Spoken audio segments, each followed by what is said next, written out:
Episodio número 2876.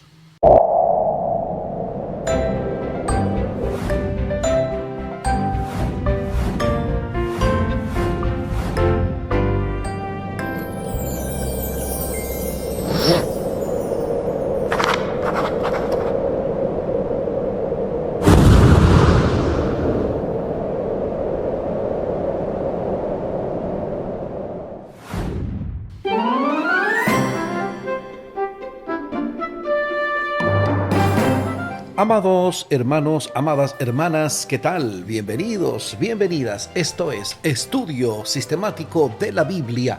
Por la gracia de Dios estamos alcanzando ya este jueves 8 de agosto. Avanzando en estas entregas de Estudio Sistemático de la Biblia. Y oye la frase que nos ocupa hoy. Aprender a leer es lo más importante que me ha pasado en la vida. Increíble. Aprender a leer es lo más importante que me ha pasado en la vida. Es una frase de Mario Vargas Llosa. En breve, algo de su mini biografía y nuestro comentario. Tremendo. Y para ti, ¿qué ha sido aprender a leer? Omar Medina les acompaña.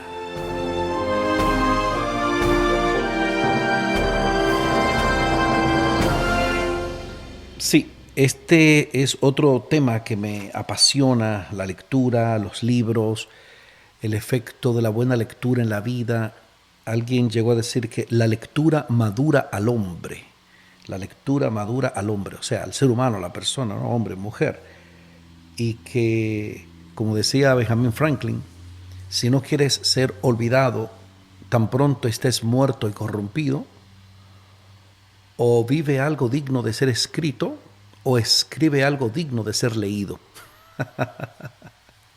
Bueno, la voy a poner por ahí esa frase para repetirla en algún momento de esta serie de la frase de cada día. La frase de hoy de Mario Vargas Llosa nació en 1936, está vivo todavía, escritor, novelista peruano, Premio Nobel de Literatura 2010. 2010, Premio Nobel de Literatura, sí, Mario Vargas Llosa. Aprender a leer es lo más importante que me ha pasado en la vida. Ok, tú como cristiano puedes decir, bueno, aprender a leer la Biblia es lo más importante, conocer a Dios es lo más importante. Pero esto es una frase, es una idea, ¿no?, de ese autor, donde él destaca que aprender a leer es lo más importante que le ha sucedido. La lectura, señores, hay que leer, hay que instruirse. Hay que instruirse. Hay muchas cosas que nos distraen. Hay que leer las escrituras, escudriñar las escrituras, los libros de formación espiritual. Yo crecí, me desarrollé entre libros, poquitos, pero sí los leía.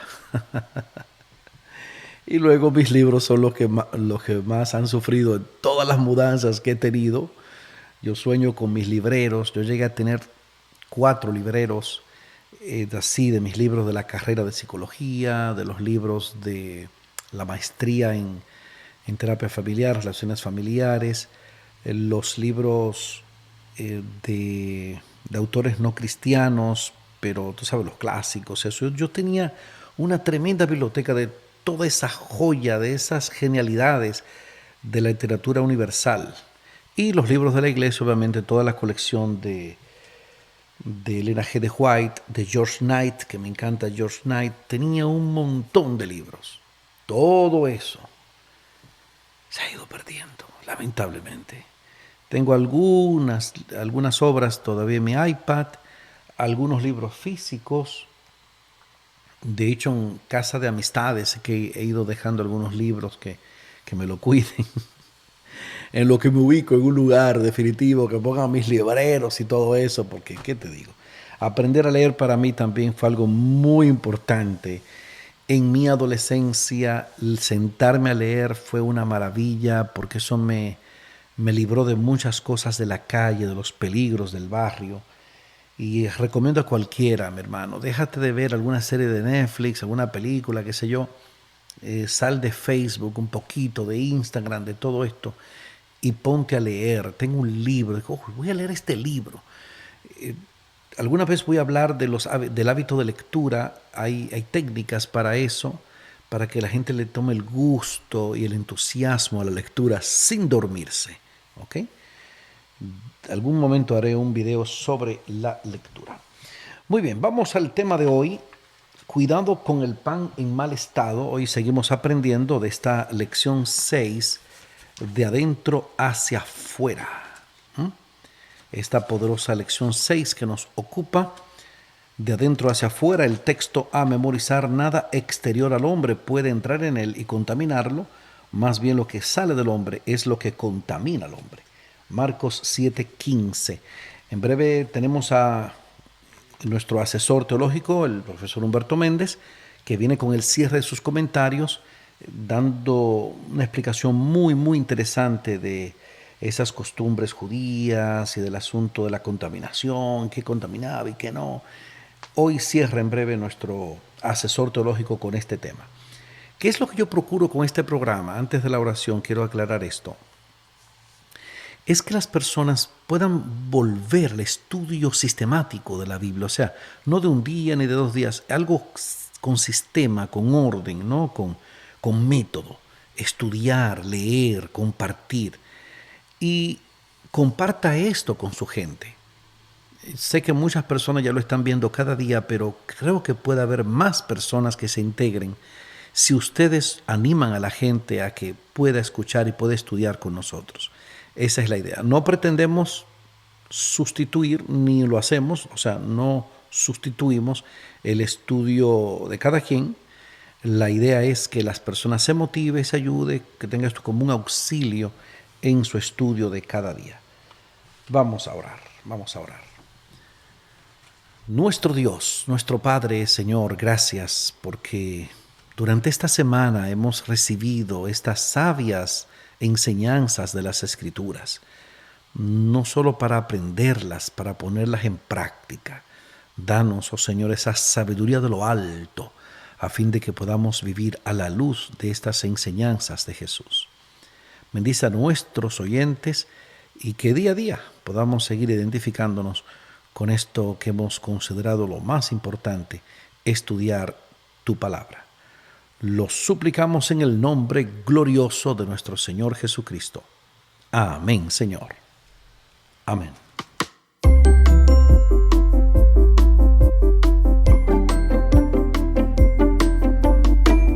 Bueno, antes de entrar en materia en cuanto a la porción para hoy, cuidado con el pan en mal estado, vamos con el Super Humberto y su cierre de la semana de esos comentarios acerca de lo que contamina y de lo que no. Vamos con el Super Humberto. Adelante, líder. Este jueves quiero cerrar mis presentaciones sobre la ley oral, la tradición de los ancianos. Los fariseos decían que al entregarle las tablas de la ley a Moisés en el monte Sinaí, Dios también le entregó la ley oral. Según ellos, Moisés pasó esa ley a Aarón y Aarón se la pasó a sus hijos Eleazar e Itamar. Después de esto, la ley fue pasada a 6 ancianos de cada una de las tribus de Israel. Cada uno de estos ancianos la pasó a cada jefe del pueblo y estos jefes a la congregación del desierto. También decían que Moisés le dio la ley a Josué y Josué se la dio a los jueces a los profetas, hasta que llega a Jeremías, el cual se la entrega a Barú, que era su escriba. Barú le dio la ley a Esdras y a los miembros de la gran sinagoga, y de sinagoga en sinagoga llegó hasta los días de Jesús, para luego extenderse y llegar hasta Judas el Santo, que la puso en el siglo III de nuestra era por escrito. De esta tradición es que los fariseos acusan a Jesús de que él no seguía, como también no se guiaban sus discípulos. Marcos abre un paréntesis para decirnos las cosas que según la tradición era necesaria hacer con el lavado. Y es que estos lavados eran tan importantes a la luz de la tradición que los rabinos decían: si un hombre descuida el lavado, será quitado del mundo. Cuando los fariseos le dicen a Jesús que sus discípulos no se lavan las manos, le está diciendo que corren el riesgo de ser talados de la tierra. Es por eso que Jesús critica la ironía de estos puritanos, los cuales prefieren echar a un lado la ley escrita, el derecho positivo, para que se cumpla una tradición, un uso, una costumbre, como dicen los abogados modernos. Y es que la crítica que Jesús lanza contra los fariseos, la lanza contra el culto exterior, contra el legalismo, ¿por qué no contra la sequedad espiritual? Jesús la emprende contra la falta de entrega a la verdadera religión. Al maestro finalizar haciendo un llamado a sus oyentes sobre qué es lo que verdaderamente contamina al hombre, lo hace común o lo hace inmundo. No es que coma con las manos sin lavar. Lo que contamina son los malos pensamientos, las malas conversaciones. De los pensamientos vienen las acciones y de las conversaciones las materializaciones en conjunto de hacerle daño al prójimo. Atentar contra el prójimo en palabras o acciones, eso sí contamina al hombre. Esa es una contaminación que nace dentro y se comunica afuera, y que Dios nos proteja de tales contaminaciones.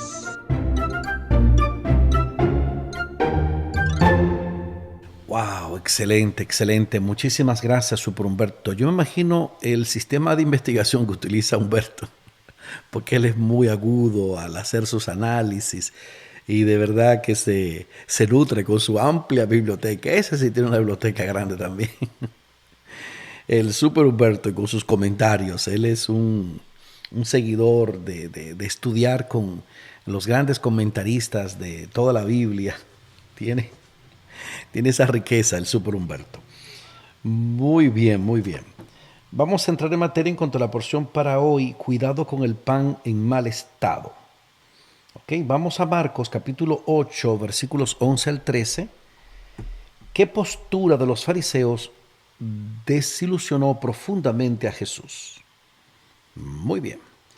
Vamos a Marcos capítulo 8, versículos 11 al 13. Oh, sí, la demanda de una señal. Marcos 8, 11 al 13. Vinieron entonces los fariseos y comenzaron a discutir con él, pidiéndole señal del cielo para tentarle. Y gimiendo en su espíritu dijo: ¿por qué pide señal esta generación? De cierto les digo que no se dará señal a esta generación. Y dejándolos, volvió a entrar en la barca y se fue a la otra ribera.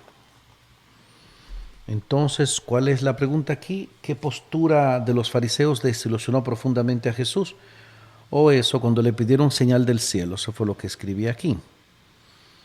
¿Por qué no demostró Jesús su poder divino y convenció a estos escépticos? El problema se retrotrae, o sea, hay que venir a buscarlo desde Marcos capítulo 3, donde Jesús se refiere al pecado contra el Espíritu Santo. Si una persona decide no oír ni ver ni siquiera una señal del cielo, lo convencerá, ya que ésta sería simplemente desestimada como todo lo anterior. Aún los milagros no son suficientes para convencer a quienes están decididos a no creer. ¿Ok? De hecho, te voy a recomendar, hay una lectura muy interesante en el libro El Camino a Cristo, capítulo 12. ¿Qué debe hacerse con la duda? Ese libro, por cierto, está hecho en mi voz también, El Camino a Cristo, pero fíjate, no lo he publicado en ninguna plataforma, ni aquí ni en YouTube. No sé, hay que hacer algo con eso para que la gente lo tenga. Del libro El Camino a Cristo, el capítulo 12, sí, ¿qué debe hacerse con la duda? Ese capítulo es muy interesante. De hecho, hay una parte que dice ahí que para los que quieren creer habrá evidencia suficiente para creer. Para el que quiere dudar habrá suficiente evidencia para dudar. Por eso yo no me meto en ese juego de la gente que lo objeta todo, que sospecha de todo y que esto no es así, que esto de la otra forma. Yo le digo, simplemente tú tienes el derecho de tú creer lo que tú quieras. O sea, el que quiere dudar va a encontrar evidencia suficiente para dudar. El que quiere creer encontrará suficiente evidencia para creer. Eso lo aprendí ahí, en el Camino a Cristo, capítulo 12, qué debe hacerse con la duda. ¿Ok? Por ejemplo, ¿qué habían olvidado los discípulos y qué observación hizo Jesús a partir de eso?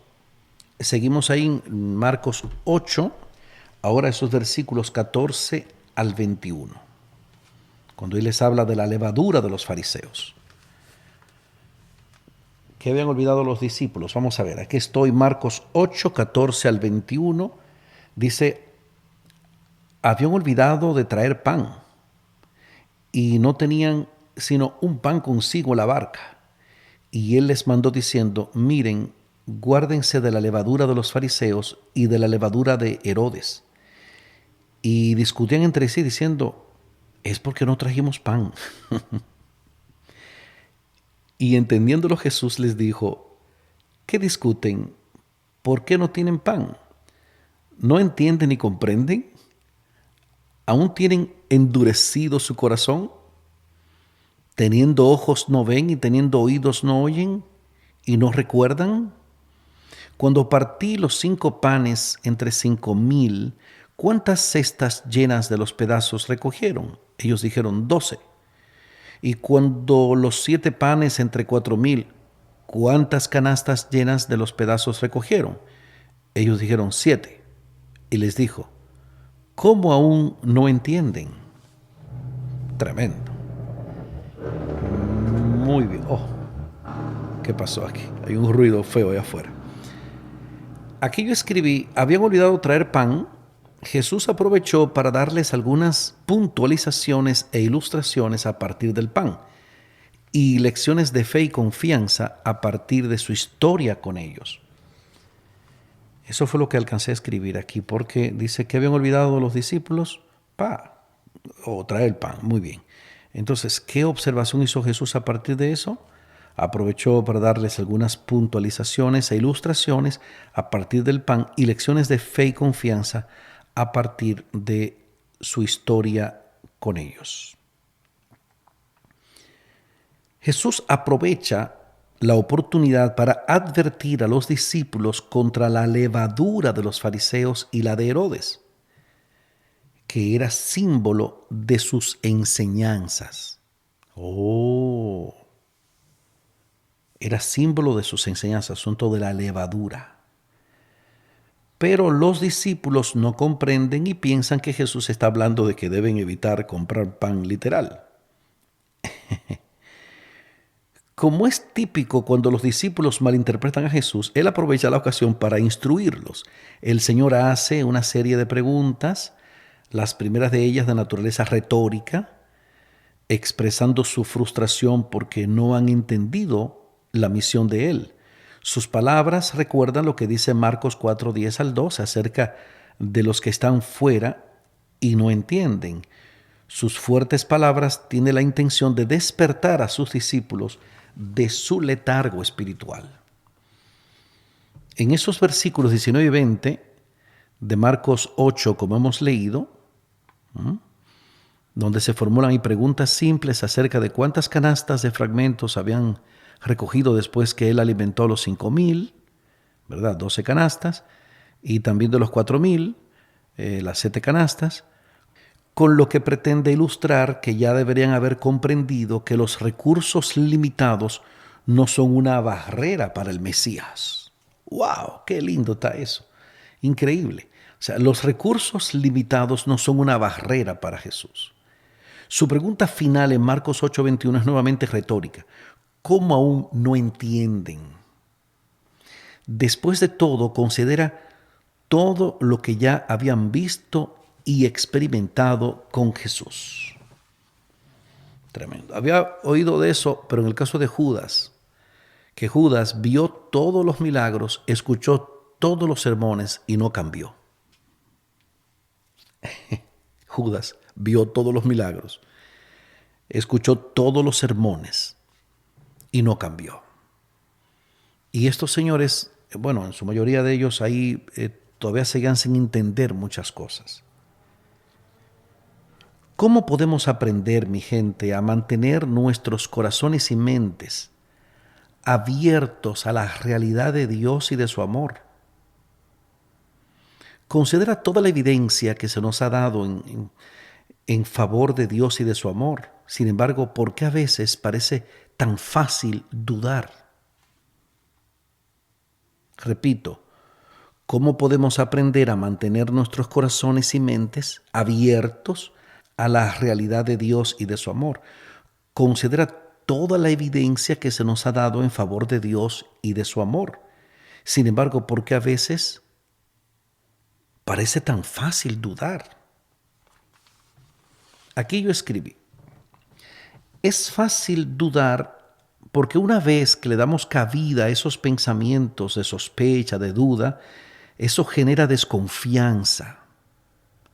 La desconfianza genera desánimo y el desánimo es la cuna donde duerme la derrota.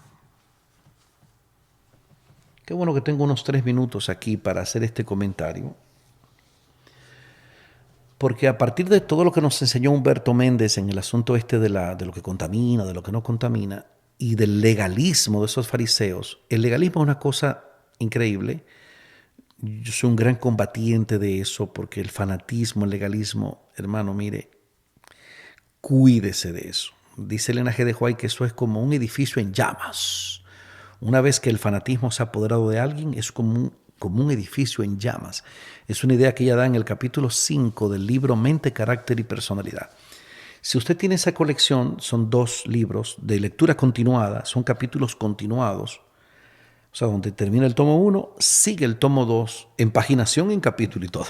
Entonces el capítulo 5 está en ese tomo 1, se titula, yo lo conocí como La mente fanática, pero otras ediciones lo han puesto como El fanatismo. Es igual, capítulo 5, Mente, Carácter y Personalidad. Tómese eso. Porque el legalismo lleva a eso, al sensacionalismo, al fanatismo, y a la crítica, y a la duda, a la sospecha, y de todo dudan, y que esto no es así, que esto era así. Y yo me cuido totalmente de eso. Mi mente está bien libre de todo tipo de duda o de sospecha. Y no, porque el pastor, que la iglesia, que la asociación, que allí yo tengo 44 años de mi vida de ser adventista del séptimo día, y son 44 años oyendo el mismo cuento de personas que luego uno se da cuenta que abandonan la fe o se van para otras creencias. Eso es lo peligroso del asunto. Por eso quiero agarrar eso de la idea del fanatismo, del legalismo, y traerlo aquí a este cierre, a esta última pregunta de la lección, porque es precisamente eso. Lo único que pretenden la gente que hacen estos videos que tuve que tienen miles de visualizaciones, que la iglesia esto, el pastor aquello, que el hermano Juan esto, que fui, que allí, que allá, es crear duda. La duda genera, una vez que tú tienes esa semillita de duda en tu corazón, eso, de manera consciente o inconsciente, eso te genera desconfianza. La desconfianza genera desánimo. Y el desánimo es la cuna donde duerme la derrota. Si tú hoy día, mira, voy a detener el tiempo, voy a necesitar unos minutos más. Si tú en algún momento, mi hermano, has consumido ese pan, ese pan de la duda, la desconfianza, esa levadura, si no te has cuidado de esa enseñanza de que todo lo cuestiona, de que todo lo duda, que todo lo sospechan, Eso te va a generar primero duda. Esa duda te va a llevar a un estado de desconfianza. Y esa desconfianza generalmente va a producir desánimo. Si tú estás desanimado hoy o desanimada por alguna situación, especialmente lo que tiene que ver con tu fe, chequea bien eso, ese proceso, a ver, ¿de qué tú has estado dudando? ¿De qué tú has estado desconfiando? Porque puede llegar un punto que a ti no te dé ni gusto ir a la iglesia. ¿Y para qué? Con todos hipócritas. ¿Y para qué si yo puedo usar mi tiempo mejor? ¿Y para qué si ese himnario no me gusta? ¿Y para qué si el pastor tal cosa? O que la iglesia, hermano querido, pero venga acá. El problema no es, mi querido, contigo y con tu iglesia, el pastor, el hermano. El asunto es contigo y con Dios. El día que tú pongas eso en tu mente claro, entérate de lo que te enteres, veas lo que veas, escuches lo que escuches, te digan lo que te digan, los videos que vengan, los videos que vienen de los chismosos y la gente que vive criticándolo todo, a ti no te va a importar nada eso absolutamente, porque tu vista está fija en Cristo. Te doy ese dato. He vivido así, he tratado de vivir así. Pero la gente, no, que mira, que la economía, que ahora, que esta ley, que van a firmar, que esta reunión, que Biden, que Trump, que Kamala Harris, que Putin, que el Papa. Hermano querido, fije su vista en Jesucristo. Y deje de estar inventando y llevándose de corriente, de cuestiones de futuro, que usted no sabe nada absolutamente de eso. El R.G. de White dice que Dios no nos ha dado ese poder de conocer el futuro, ese conocimiento no lo ha dado el Dios, porque dice ella que lo usaríamos mal. Está dentro de ese capítulo 23 que siempre recomiendo aquí, cuídense de fijar fechas. Porque el legalista tiene dos características que yo se las veo en el vuelo. Número uno, viven inventando con que esta reunión, con que el mundo se va a acabar, que mañana, que eso. Y número dos, critican y condenan a todo el vivo. Menos ellos, obviamente. Ellos son los que están bien, todo el mundo está mal. Entonces se llenan como de una raíz de amargura y una cara dura. Y, hermano querido, venga el gozo, venga la alegría, el gozo, como dice el pastor Arnaldo Cruz. Venga esto, venga este conocimiento de la palabra, manito. De verdad.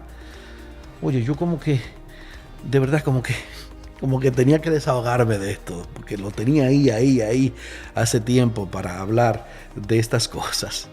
Ese es el mecanismo de la duda, ¿eh? Cuídense de eso como se cuidarían de una serpiente. Aquí el tiempo se acabó.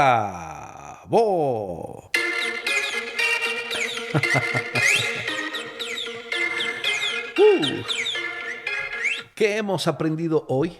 Eso mismo, de la levadura, de las enseñanzas de los fariseos y de Herodes, y de cómo debemos cuidarnos de eso, y de la duda, la desconfianza y ese desahogo que acabo de hacer en el programa. Vamos a orar. Nuestro Dios, nuestro Padre, Señor, adoramos, glorificamos tu nombre. Estamos agradecidos a ti, Señor, por la bendición de estudiar tu palabra, de estas enseñanzas que nos llenan de motivación, de instrucción para la cotidianidad de nuestra vida, nuestra experiencia contigo, con nuestros hermanos, con la iglesia. Ayúdanos a fijar nuestra vista en ti, Señor, en ti. Y que tu palabra, lo que nos enseña tu palabra, sea nuestro alimento diario, por encima de lo que la gente pueda decir o dejar de decir.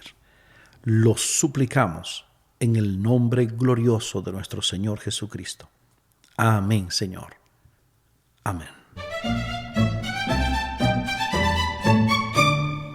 No se pierda para mañana viernes el cierre con broche de oro de esta impactante lección 6, de adentro hacia afuera. Omar Medina les agradece la fina gentileza de la atención dispensada. Recuerden el contacto con este servidor vía WhatsApp, es mi número, pero obviamente es mejor siempre un contacto previo de WhatsApp, un texto, un audio. Si alguien me ha escrito algo, me ha dicho algo y veo que yo no le respondo, por favor, vuélvalo a intentar porque me entran Ya usted se puede imaginar la cantidad de mensajes que me entran al día en WhatsApp. Ahí está mi WhatsApp, más 1-484-838-8989. Más 1-484-838-8989. Ánimo contra el miedo. Un día más para la esperanza. Un día menos para el dolor. Hay paz. Dale por ahí. Hay paz.